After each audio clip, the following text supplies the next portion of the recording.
इस पैनल जुड़ चुका है। आनंद रंगनाथन जी हैं, ऑथर एंड पॉलिटिकल एनालिस्ट। आपका बहुत बहुत स्वागत आनंद जी। बादल देवनाथ हैं, पॉलिटिकल एनालिस्ट हैं। बादल जी आपका भी बहुत बहुत स्वागत। अमीश गवांडे हमारे साथ कुछ देर में जुड़ जाएंगे, एनसीपी शरद पवार गुट के नेता हैं। पंकज शर्मा जी इस वक्त हमारे साथ जुड़ चुके हैं, पॉलिटिकल एनालिस्ट हैं। आपका भी बहुत बहुत स्वागत। प्रोफेसर नवीन कुमार भी कुछ देर में हमारे साथ जुड़ेंगे, एनसीपी अजीत पवार गुट के नेता हैं। फिर तुहिन सिन्हा जी इस वक्त हमारे साथ जुड़ चुके हैं, बीजेपी के। आप सभी का एक बार फिर से बहुत बहुत स्वागत है। यानी राजनीति में कुछ अच्छा असंभव नहीं है। लेकिन बादल दादा अब आपके पास आऊंगी। पंकज शर्मा जी भी हमारे साथ हैं।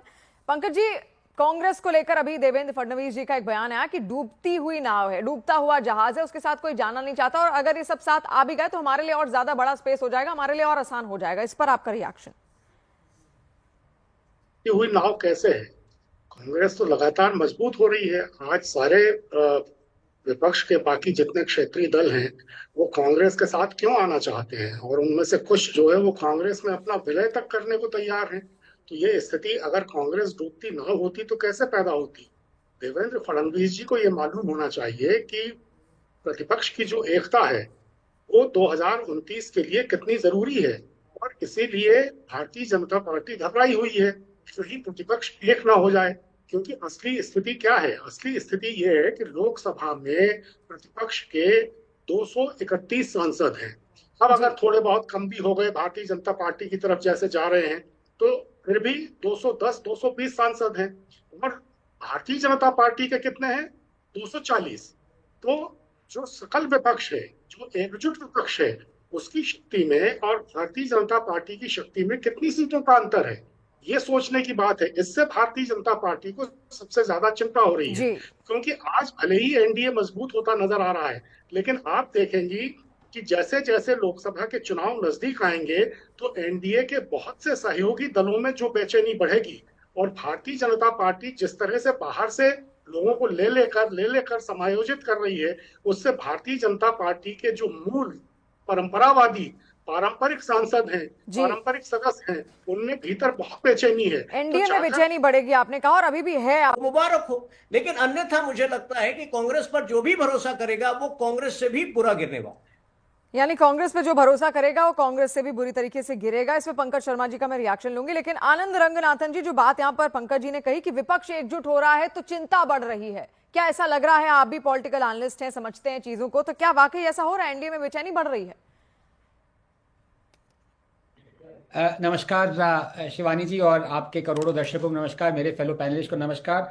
देखिए, इससे बिल्कुल उल्टा हो रहा है जो पंकज जी कह रहे हैं। माफ कीजिएगा, मैं उनकी बहुत इज्जत करता हूं, बहुत एरुडाइट हैं, लेकिन बेचैनी नहीं बढ़ रही है। ये ऑपोजिशन को बेचैन करने की पूरी इनकी क्षमता और बढ़ गई है। एक अलायंस पार्टनर के तौर पर कांग्रेस ने हमेशा खुद को विश्वासघाती साबित किया। आप अखिलेश यादव से पूछ लीजिए। अच्छा, एक और सवाल आपके लिए भी पंकज जी, आपके लिए भी एक और सवाल ये है कि इंडिया ब्लॉक बना था सबको साथ लाने के लिए, ठीक है, कि सब लोग साथ आए साथ आए साथ आए, फिर खुद ही ब्लॉक हो गया, डीएमके अलग, आम आदमी पार्टी अलग। तो मतलब खुद आप कैसे लड़ेंगे फिर आगे, जब ऐसे ही चलेगा, सब नाराज हो जाए एक दूसरे से? आपकी बात सही है शिवानी जी। ये जो समन्वय का काम जिनके जिम्मे होता है, जब वो अपना काम ठीक से नहीं करते हैं तो इस तरह की समस्याएं खड़ी होती हैं। एक तो क्षेत्रीय दलों की अपनी अपनी महत्वाकांक्षाएं हैं, और दूसरा मैं मानता हूं कि समन्वय के स्तर पर भी कुछ न कुछ कमी रही, इसलिए एनडीए के बहुत से घटक दल थोड़े से संतुष्ट होने लगे। लेकिन बात है भारतीय जनता पार्टी की। देखिए, इनमें घबराहट कितनी है इसका अंदाज इस बात से लगाइए कि बेचारे प्रधानमंत्री जी का मजाक बनवा रहे हैं पूरे संसार में। 12 साल पूरे होने पर घोषित कर दिया कि नेहरू जी से भी ज्यादा समय प्रधानमंत्री रह लिए हैं। नेहरू जी प्रधानमंत्री रहे 6130 निर्वाचित प्रधानमंत्री के रूप में। अरे निर्वाचित क्या होता है? निर्वाचित ही होता है प्रधानमंत्री। हम टॉपिक से भटक रहे हैं, शायद टॉपिक हमारा कुछ और है और हम टॉपिक से इधर उधर जा रहे हैं। इस पर हमने इससे पहले डिबेट की थी, अभी आज इस चीज का दिन नहीं है। मैं आपसे ये पूछ रही हूँ, इंडिया ब्लॉक आगे क्या कर रहा है, जब सारे आपके दल अंदर आते हैं फिर नाराज हो जाते हैं और आप सब एक दूसरे की कमजोरी का फायदा उठा रहे हैं?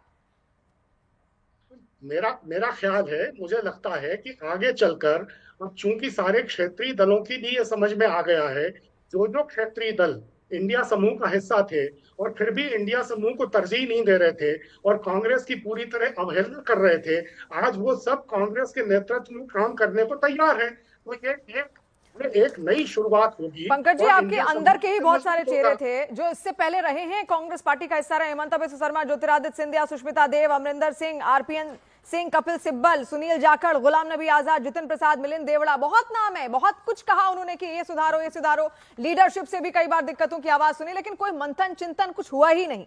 अब बादल देवनाथ आपके पास, मैं इसका जवाब आपसे लूंगी पंकज जी। बादल देव, बड़ा सवाल है अनीश जी, इसी पर मैं जवाब लूंगी आपसे भी, पंकज जी से भी। हाँ आनंद जी, आप कुछ कहना चाह रहे थे, आनंद जी। हाँ, मैं ये कह रहा था, बादल जी ने फुटबॉल की एनालॉजी ली थी, मुझे बहुत पसंद आई। मैं वही कहना चाहता हूं कि टीएमसी एक ऐसी टीम है जिसने अपना स्ट्राइकर ही हटा दिया है, और जहां ये जाना चाहती है उसके स्ट्राइकर ने 99 गोल सेल्फ गोल किए हुए हैं। तो ये क्या कर रहे हैं मेरी समझ में नहीं आ रहा। लेकिन पंकज जी की मैं एक बात कहूंगा, वो अभी भी एग्रीड नहीं है कि मोदी जी ने नेहरू जी का रिकॉर्ड तोड़ा है, क्योंकि कह रहे हैं कि वो 6000 दिन। मैं इनसे सीधे सीधे पूछना चाहता हूं, बात इलेक्टेड, डेमोक्रेटिकली इलेक्टेड की है, तो क्या ये मानते हैं कि जो इंदिरा गांधी ने 700 दिन प्राइम मिनिस्टर बिताए थे इमरजेंसी में, क्या वो गिनने चाहिए उनके प्राइम मिनिस्टरशिप में, हाँ या ना? मैं वो आंसर दे दूं मैडम? अरे आपको नहीं बोल रहे, पंकज जी को बोल रहे हैं, आप किसी को बोलने नहीं देते। रुक जाइए बादल दादा, पंकज जी बोलिए। हाँ, बिल्कुल गिनने चाहिए। मेरा कहना ये है इमरजेंसी कि के गिनने चाहिए। देख लीजिए आप शिवानी जी, आप खुद देख लीजिए, अब आप खुद देख लीजिए, इमरजेंसी में जो 2 साल तक प्राइम मिनिस्टर रही, ये कह रहे हैं कि वो इलेक्टेड प्राइम मिनिस्टर थी। अब आप देख सकते हैं किस इलेक्टेड प्राइम मिनिस्टर थी, देश में आपातकाल लागू हुआ, इससे क्या वो निर्वाचित प्रधानमंत्री नहीं रही? क्या वो निर्वाचित प्रधानमंत्री नहीं रही? मतलब किम भी, तो सारे डिक्टेटर भी इलेक्टेड हैं, सारे डिक्टेटर भी इलेक्टेड होते हैं। आज सदाम आज हुसैन भी दुनिया इलेक्टेड थे। आज किस तरह से इलेक्ट हो रहे हैं, किस तरह से निर्वाचित हो रहे हैं, कैसे एक तरफा अब ये निर्वाचन गोलपोस्ट शिफ्ट प्रणाली कर है, दिया। उस पर भी तो जरा कुछ बोलिए। आज की अब जो आप बता हमारी दीजिए सुप्रीम इलेक्टोरल कोर्ट गलत है आज की पंकज जो जी, हमारी इलेक्टोरल ऑटोक्रेसी कह है, दीजिए उस पर सुप्रीम भी कोर्ट कुछ गलत कहिए। है, कह आज दीजिए हमारा सुप्रीम कोर्ट लोकतंत्र किस गलत है। रूप में है, किस स्वरूप में है, हम लोकतंत्र की कितनी मर्यादाओं का पालन कर रहे हैं। आपने अभी राज्यसभा के चुनाव में देखा, एक नियम, एक कानून, एक देश। कहां से कहां लेकिन पहुंच मध्य गए? प्रदेश एक में सीधा नियम को सवाल चले था और शिवानी जी, झारखंड में अब ये नियम को देखिए, चला। ये कह रहे हैं कि इमरजेंसी में जो नामांकन प्राइम पत्र रद्द मिनिस्टर था करने वो के भी लिए मध्य डेमोक्रेटिकली प्रदेश में इलेक्टेड कुछ था। और नियम, पंकज जी, शिवानी जी, में याद पंकज जी, रखिएगा। नाउ द स्वीकार क्वेश्चन करने के इज, लिए कुछ और नियम। नाउ द ये क्वेश्चन क्या इज, जो वजह यहीं से उठ के आया है, इसीलिए लोकतंत्र तभी अच्छा होता है जब बहुत सारे ऑप्शन जनता के पास होते हैं। हम उम्मीद कर रहे हैं कांग्रेस से कि कुछ करे, लेकिन हो कहां रहा है? इंडिया ब्लॉक बनने के बाद ही कितने विधानसभा चुनाव है, कितने जीत लिए आपने, बताइए। आइए ना ऑप्शन में, फिर आप आई कहां रहे? जनता आपको कहां चूज कर रही है? आपके सिंबल को नहीं चूज कर पा रही है। सिर्फ साम दाम दंड भेद छल प्रपंच के चुनाव तो जनता भी जीतना यही ही करती है लोकतंत्र नहीं पंकज जी, है। जनता भी यही अगर आप करती है। इसको लोकतंत्र का प्रतीक आप मानते ये हैं, बताइए, आप ये खुद को कैसे लोकतंत्र का मजबूत कर रहे हैं? प्रतीक है। पंकज जी, खुद को कैसे मजबूत कर रहे हैं? कैसे कर रही है कांग्रेस खुद को मजबूत? राहुल गांधी किसी को सुनते नहीं है, क्या वो सुन रहे हैं किसी को? कितने आपके यहाँ नाराज नेता बैठे हुए हैं? विपक्ष को कोई सुनने को तैयार नहीं है। विपक्ष को आपके कोई लोग खुद ही एक संवैधानिक दूसरे को संस्था सुनने पहले विपक्ष की वही बोलते सुनवाई हैं। नहीं आप तो करती। आप सब एक दूसरे को सुन विपक्ष पा की रहे सुनवाई हैं? डीएमके के निर्वाचन साथ आयोग क्या नहीं हुआ? करता। आम आदमी पार्टी बोली विपक्ष की ट्रस्ट लेवल सुनवाई नहीं बन पाता अदालत में- हमारा, हम ट्रस्ट नहीं कर पा रहे। आप लोग खुद क्या कर रहे हैं? आप पहले एक दूसरे को तो सुनिए, तब आप बाहर सुनाएंगे किसी को। आपने देखा नहीं पेपर लीक के मामले पे एनएसयूआई ने बड़े बड़े आंदोलन देश में किया, आपने दिखाया कि नवीन जी, यही तो दिक्कत है, गलती कोई मानना नहीं चाहता। अनीश जी, आपके पास भी आऊंगी। नवीन जी बोलिए। हाँ, पंकज जी, शिवानी आऊंगी जी, आपके पास जी। हाँ, शिवानी जी 2 बातें आपको स्पष्ट कर देते हैं, ये क्लियर हो जाएगा पंकज जी क्यों चिल्ला रहे हैं या बोल रहे हैं, उस पर आ जाइए। पहली बात, जितनी भी विपक्ष पार्टियां हैं छोटी बड़ी मिला करके कांग्रेस के साथ जाना चाहती है, लेकिन उसके नेतृत्व पर भरोसा नहीं है। आप देखे होंगे, एक एनसीपी के हैं बहुत बड़े लीडर, राहुल गांधी को उन्होंने लेकर ही बोल रहे हैं ना आप सीधे, नवीन जी?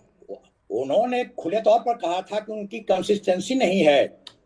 अब इससे बड़ी चीज और रिमार्क्स क्या होगा उनके लिए? और दूसरी चीज, जो छोटी छोटी पार्टियां हैं वो कांग्रेस से निकल के आई हैं, ये उनका मानना है, वो विचारधारा उन्हीं की है। लेकिन एक नाथ देखिए शिंदे जी जब भारतीय जनता एनडीए देखिए, में आप थे, पंकज जी उसके आपके पहले जब नेतृत्व पर लोगों को भरोसा नहीं है। उन्होंने नरेंद्र भाई मोदी को क्या क्या कहा था? भाई पंकज जी, जरा एक मिनट विपक्ष सुनिए। के कौवे किसने कहा था? आपके सहयोगी जो दल को, हैं, उसके नेतृत्व को विपक्ष आपके के कौवे नेतृत्व कहने पर वाले प्रश्न कर रहे हैं। भारतीय जनता पार्टी आप की इस पर हैं। भाई पंकज जी, आप इस बात को पॉइंट आउट क्यों नहीं कर रहे हैं अपने लोगों के बीच में, कि आपके पार्टी से ग्रीवांस नहीं है, आपके नेतृत्व को लेकर पर वो लोग चिंतित हैं। जिन आपके नरेंद्र भाई consistent- मोदी ने भाई, चलिए, अब मैं अनीश जी के पास जाऊंगा। अनीश जी, बात की जा रही है। ये वही कांग्रेस है जो अपनी तो खुद